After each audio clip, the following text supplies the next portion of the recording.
কিয়ামতের ওই কঠিন ময়দানে 7 শ্রেণীর ব্যক্তিকে রব্বুল আলামিন তার আরশের নিচে ছায়া দিবেন।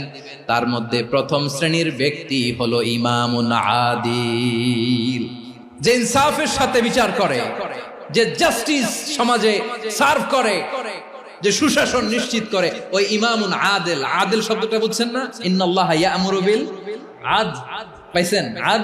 আদিল। 7 শ্রেণীর ব্যক্তিকে আল্লাহ তাআলা সুশীতল আরশের নিচে ছায়া দিবেন, যেদিন তার দেয়া ছায়া ছাড়া কোনো ছায়া থাকবে না। এর প্রথম হচ্ছে ইমামুন আদিল, ন্যায়পরায়ণ শাসক। চিল্লায় বলেন সুবহানাল্লাহ।